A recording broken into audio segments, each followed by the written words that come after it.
Hello साथियों, welcome to कल्प education. आज हम पढ़ेंगे साधारण ब्याज के बारे में। इसके बारे में आप बहुत सुनते होंगे कि रेट ऑफ इंटरेस्ट ये चल रहा है, बैंक का इसका ये चल रहा है, या घरों में भी ब्याज को लेकर बात होती है। तो आज इसी के बारे में हम जानेंगे, इसकी बेसिक नॉलेज लेंगे और आपके कंपटीशन में किस तरीके के सवाल आते हैं इस पर ये हम जानेंगे। तो रेट ऑफ इंटरेस्ट एक शब्द होता है आप जिससे डिनोट करते हैं। सिंपल इंटरेस्ट को क्या बोलते हैं? साधारण ब्याज। अगर मान लीजिए rate of interest 5% per annum लिखा है, बस इस लाइन से हम सिंपल इंटरेस्ट की सारा बेसिक सीखना है हमें, ठीक है ना। इसी लाइन से हम डेफिनेशन निकालेंगे। इसी लाइन के बाद हम फॉर्मूला को समझेंगे किस तरीके से SI बराबर P into R into T upon 100 आता है। तो rate equal to 5% per annum लिखा हुआ है।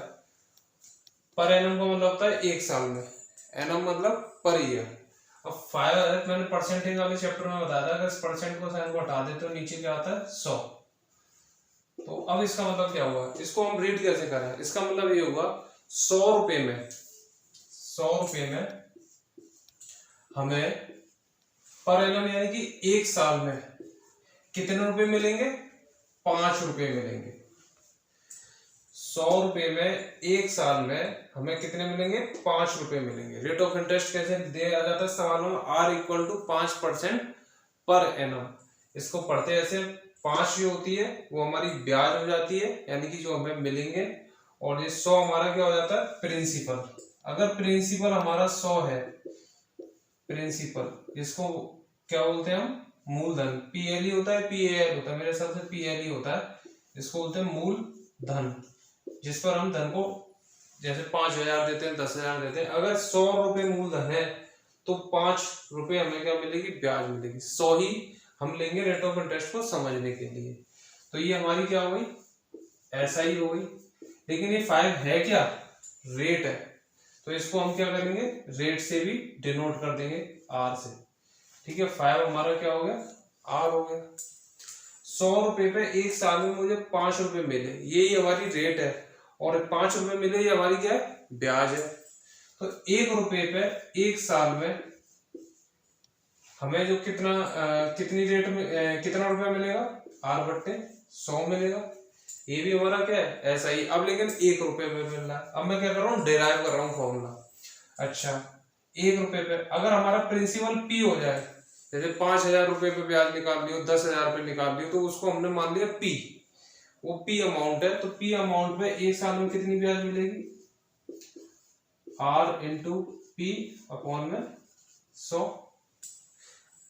P अमाउंट में एक साल में हमें कितनी ब्याज मिलेगी? R into P upon 100। ये सब क्या चल रहा है? ऐसा ही चल रहा है, SI। अच्छा, अगर ये तो एक साल का हो गया, मेरे को मैंने किसी को ब्याज पे दिया 2 साल के लिए, 3 साल के लिए, 40 साल के लिए, 50 साल के लिए। अगर टाइम मेरा वेरी करेगा तो T साल में कितनी ब्याज मिलेगी? T ईयर में कैपिटल लेने से, तो R into P into T upon में 100 तो चल ही जाता, तो हमें इतनी ब्याज मिल जाएगी। 30 साल में एक साल की जितनी होगी, फिर दूसरी साल की, तीसरी साल की, जो भी होगी, जितने भी साल की होती है उतने से मल्टीप्लाई कर दो, तो हमारे पास उतनी साल की ब्याज आ जाती है। इस बात से क्या मतलब हुआ? अगर मेरे पास एक साल की ब्याज 5 रुपए है, तो 5 साल की कितनी होगी? सिंपल क्या कर दूंगा? 5 से गुणा कर दूंगा। अगर 10 साल में पता करनी हो तो कितनी होगी? 5। एक साल में 5 है तो 10 इंटू 5। इससे ये पता चल रहा है कि ब्याज की जो वैल्यू मिलती है हमें हर साल, वो क्या रहती है? सेम रहती है। पहली साल भी सेम मिलेगी ब्याज, दूसरे साल के एंड पे जो ब्याज मिलेगी उस साल की वो भी सेम होगी, तीसरे साल पे भी होगी। तो 3 साल की या 4 साल की निकालनी है, वो कैसे निकाल सकते हैं? पहली साल की निकाल लो, फिर 10 साल की पूछे, 5 साल की पूछे, 4 साल की पूछे, जिस साल की भी पूछे उतने साल से मल्टीप्लाई कर दो। इसलिए हमने यहाँ पे T ईयर जब पूछा तो T से मल्टीप्लाई कर दिया। उम्मीद है आपको समझ में आ गया होगा। एक बार और रिपीट कर देता हूँ। और अगर 5% पर एनम है तो इसका मतलब होता है 100 रुपए पे हमें 5 रुपए मिलेंगे। ठीक है, तो 100 रुपए पे एक साल में 5 रुपए मिलना है, यही हमारी ऐसा ही होती है। तो 1 रुपए पे एक साल में कितने मिलेंगे? R बट्टे 100। अगर P अमाउंट होगा तो R इंटू P बट्टे 100 हो जाएगा। और P अमाउंट है तो T साल में, T यानी कोई भी साल होगा तो PRT अपॉन 100, ये ऐसा ही हो जाता है। इतना समझ में आ गया हो? यही आपका बेसिक कंसेप्ट है, इसी से सारे सवाल होंगे। ठीक है, बस इसमें ये बात याद रखना कि हर साल जो है ब्याज क्या होती है? जो मिलेगी हमें सेम मिलेगी। हमें जितनी साल का निकालना तो 1 साल की से उतने में मल्टीप्लाई कर दो, बस इतना हम सीख जाते हैं तो हम क्वेश्चन करने लायक हो जाते हैं। इसके बाद एक नोट और आएगा, वो क्वेश्चंस के बीच में बताऊंगा, और आपका एसआई का बेसिक कॉन्सेप्ट खत्म हो गया। ठीक है जी, समझ में आया ना। चलिए पहला क्वेश्चन मैं देता हूं आपको। अगर प्रिंसिपल आपका जो है 9,000 रुपये है, ठीक है, टाइम जो दिया गया आपको 3 साल दी गई है, और रेट ऑफ इंटरेस्ट आपसे कहा गया है 7% है, तो ब्याज बताइए, यानी कि सिंपल इंटरेस्ट बताइए। सवाल क्या कह रहा है, 9,000 रुपये आपने किसी को उधार दिए और 3 साल के लिए दिए, और उससे कहा कि मैं हर साल तुझसे 7% की ब्याज लूंगा। 9,000 पे वो हर साल कितने की ब्याज लेगा, 7% की। तो बताइए उसे 3 साल में कितना सिंपल इंटरेस्ट मिलेगा 3 साल में। ठीक है, rate of interest per annum होती है ये 1 साल में। ठीक है, ये हो गया। अब 9,000 रुपये 3 है, तो फॉर्मूला तो सीधा पता ही है इसका, P into R into T upon 100। P कितना है 9,000, R कितना है 7, और T कितना है 3/100। इससे मल्टीप्लाई कर दीजिए, आपका जो है आंसर आ जाएगा 7 या 21 और 9 9 9 9 दूनी 18, 1890 रुपए की क्या आपको मिलेगी, ब्याज मिलेगी 3 साल के अंदर। ये है सवाल इसका, सही करा है ना, 90। ठीक है जी, तो ये आप सीख गए बेसिक सवाल, इस तरह से फॉर्मूला लगा के कर सकते हैं। अदरवाइज इसको आप यूनिटरी मेथड से भी कर सकते हैं, लेकिन इतना इजी सवाल है तो सीधे लगा दो, कोई दिक्कत है ही नहीं। अब हम क्या करते हैं, थोड़ा सा चेंज करते हैं सवाल में और अगली कैटेगरी में पहुंचते हैं। इसको मैं रफ कर देता हूं। अगर 5,000 रुपए है वो 5700 हो जाते हैं, ठीक है, इन 1 ईयर, 1 साल में। 5,000 रुपये आप किसी को देते हैं तो 57 हो जाते हैं, 5700 हो जाते हैं 1 साल में। तो आप बताइए 8,000 रुपये आपने किसी को दिए, वो कितने हो जाएंगे 3 साल में। क्वेश्चन क्लियर हुआ। क्वेश्चन कह रहा है कि 5,000 रुपये 5700 हो गए 1 साल में। यहां से तो हमें रेट पता चलेगी किस दर पर रेट मिल रही है, उसी रेट पर, उसी दर पर मैंने 8,000 रुपये दिए, वो कितने हो जाएंगे 3 साल पे, ये हमें बताना है। तो इसको कैसे करेंगे, 5,5700 हो रहे हैं तो हमें ब्याज कितनी मिल रही है 700 रुपए की। कितने की मिल रही है 700 रुपए की। इसको में फॉर्मूला रेट निकालना है तो ऐसे बराबर क्या होता है PRT/100। ठीक है, ये लिखने की जरूरत नहीं है, बस ऐसा ही आपको पता है कितने हो गया 700। P कितना है 5,000, R कितना है निकालना है, T हमें 1 दिया है, 100 कर दीजिए। 2 जीरो से 2 जीरो, 1 जीरो से 1 जीरो, 5 14 हो गया। रेट कितनी आ गई 14%। दर कितनी आ गई 14% की है। 14% की दर से जो आपको ये जो है ब्याज पर रुपया उठाया जा रहा है, यानी कि किसी को उधार दिया जा रहा है। तो बताइए 8,000 रुपये 3 साल में कैसे बन जाएंगे। तो आपको पता है आपके पास P है 8,000, अब आप करना खुद, इसमें रेट है 14%, टाइम दिया है तुम्हारे को 3 ईयर। ठीक है, PRT/100 लगा के ऐसा ही आ जाएगा। जो भी आपका ऐसा ही आएगा उसमें अमाउंट में जोड़ दें। अमाउंट कैसे निकालेंगे, अब भाई जो मूलधन है उसमें ब्याज जोड़ दोगे तो क्या निकलेगा, अमाउंट निकलेगा। तो मूलधन तुम्हारा कितना है 8,000। अब जो ऐसा ही आएगा उसको इसमें जोड़ देना, तो पता चल जाएगा कि 3 साल में कितना रुपया बन गया। ये आपको क्या हो गया, सवाल के लिए होमवर्क हो गया। इसी सवाल को अगर मैं आपको दूसरे तरीके से बताऊं तो कैसे करेंगे, ये देखते हैं।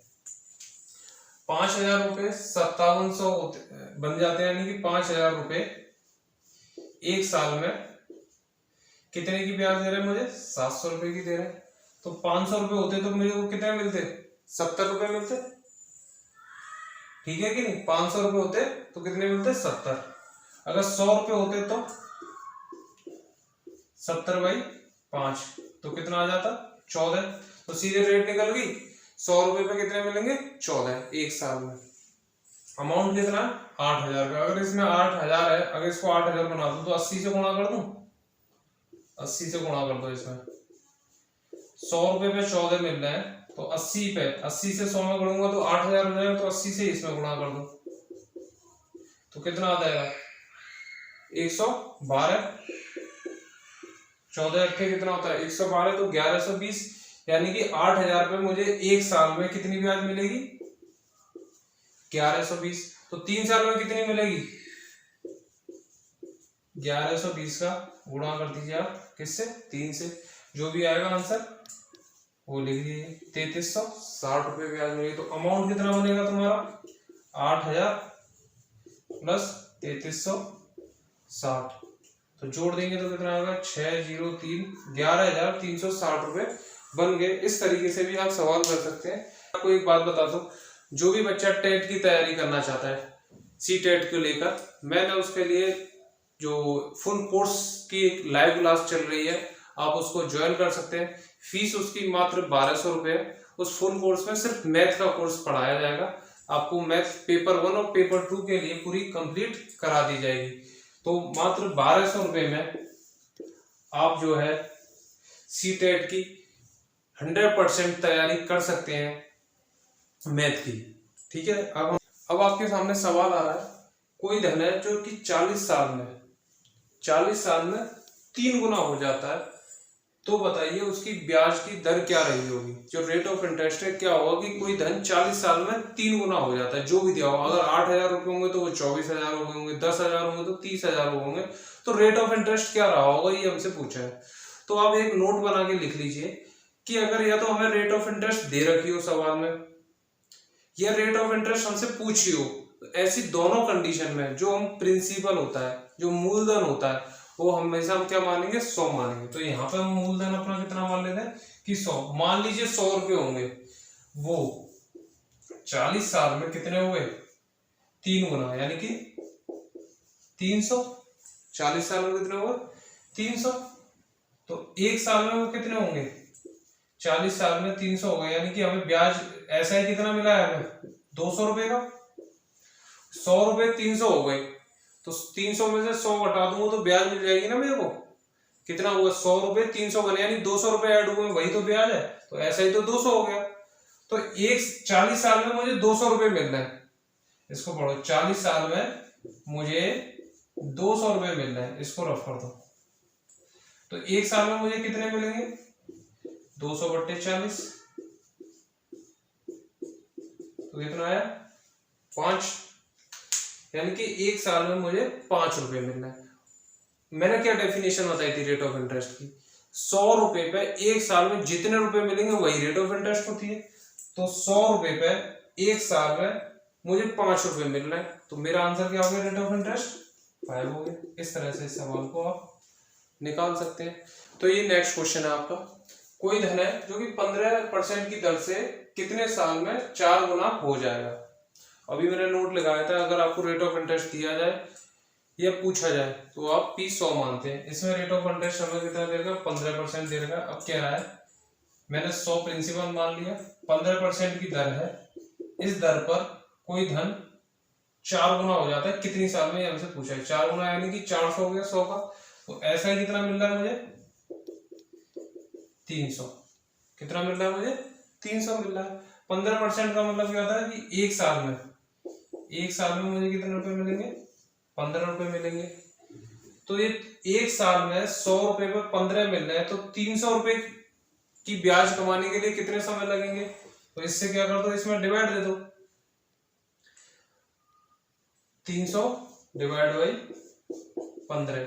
ये समझ रहे हो, एक साल में मुझे 15 रुपए मिलते हैं, तो 300 रुपए कितने साल में मिलेंगे, तो 15 से डिवाइड दे दो, 20 साल। आंसर आ गया। दोबारा समझा देता हूं, 100 रुपए 4 गुना हो गए, यानी कि 400 हो गए कितने सालों में, ये हमसे पूछा है। रेट ऑफ इंटरेस्ट कितनी देर गया 15%। इसका मतलब क्या होता है 100 रुपए एक साल में 15 रुपए देता है। ब्याज हमारी कितनी है 300, 400 से में 100 है, तो ये 300 रुपए में कैसे बने होंगे, हर साल 15 रुपए जोड़ेंगे, पहली साल, दूसरी साल, तीसरी साल, तो 2 साल में 30 रुपए हो गए, तो 20 साल में कितना हो जाएगा 300 हो जाएगा। या सीधे 300 में एक साल की जितने रुपए मिलते हैं उससे डिवाइड दे दो तो 20 आ जाएगा। इस तरीके से कर सकते हैं हम इस सवाल को। और भी कुछ टाइप्स हैं छोटे मोटे, वो हम देखेंगे आने वाली वीडियो में एसआई की में। आज लेकिन हमने बेसिक कंसेप्ट इसका पूरा अच्छे से समझ लिया है। तो मिलते हैं नेक्स्ट वीडियो में।